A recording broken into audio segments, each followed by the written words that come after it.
Hotel മുറിയിൽ നിന്നും വനിതാ ഡോക്ടറുടെ ഡയമണ്ട് ആഭരണങ്ങൾ ഉൾപ്പെടെ 4.25 ലക്ഷം രൂപയുടെ സാധനങ്ങൾ മോഷ്ടിച്ച കേസിൽ പ്രതി പിടിയിലായി.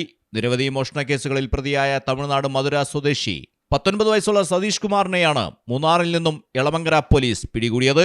കഴിഞ്ഞ ഡിസംബർ 23-നായിരുന്നു കേസിനാസ്പദമായ സംഭവം.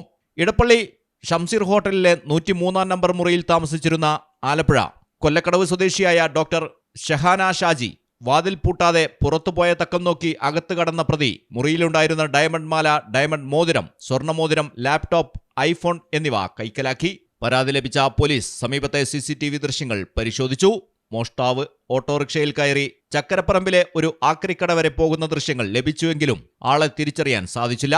പിന്നീട് മുറിയിൽ നിന്നും ശേഖരിച്ച വിരലടയാളത്തിൽ നിന്നാണ് പ്രതിയെ തിരിച്ചറിഞ്ഞത്. ഇയാൾ കഴിഞ്ഞ ദിവസം മൂന്നാറിൽ എത്തിയതായി രഹസ്യവിവരം ലഭിച്ചതിന്റെ അടിസ്ഥാനത്തിൽ എളമങ്കര പോലീസ് സംഘം ഇവിടെ എത്തി സാഹസികമായി പ്രതിയെ പിടികൂടുകയായിരുന്നു.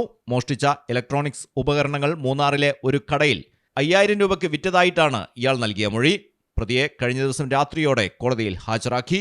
SI-മാരായ Manoj, Vishwajith, senior civil police ഓഫീസർമാരായ ഗിരീഷ്, സുധീഷ് എന്നിവർ അടങ്ങുന്ന സംഘമാണ് പ്രതിയെ പിടികൂടിയത്. മലയാളം ടെലിവിഷൻ, കൊച്ചി. സ്വർണം വാങ്ങി, പക്ഷെ ബില്ല് വാങ്ങിയില്ല. അയ്യോ, കടക്കാരൻ പറഞ്ഞിട്ടുണ്ടാവും ബില്ല് വേണ്ട, GST ലാഭിക്കാന്നൊക്കെ. ഒരു ചെറിയ ലാഭത്തിന് വേണ്ടി എത്ര വലിയ റിസ്ക് എടുക്കുന്നത്. നാളെ ഒരു നിയമം വരും. ഒറ്റ രാത്രി കൊണ്ട് 1000-ന്റെ നോട്ടൊക്കെ നിരോധിച്ചല്ലേ, അതുപോലെ നാളെ സ്വർണം പണയം വെക്കണമെങ്കിൽ അല്ലെങ്കിൽ വിൽക്കണമെങ്കിൽ ഒറിജിനൽ ബില്ല് ആവശ്യമുണ്ട് കേട്ടോ. പിന്നെ സ്വർണം അണിയാൻ വേണ്ടി മാത്രമുള്ളല്ലോ, അതൊരു ഇൻവെസ്റ്റ്മെന്റ് കൂടെ അല്ലേ. അതുകൊണ്ട് സ്വർണം വാങ്ങുമ്പോൾ GST നൽകിയെന്ന് ഉറപ്പുവരുത്തുക.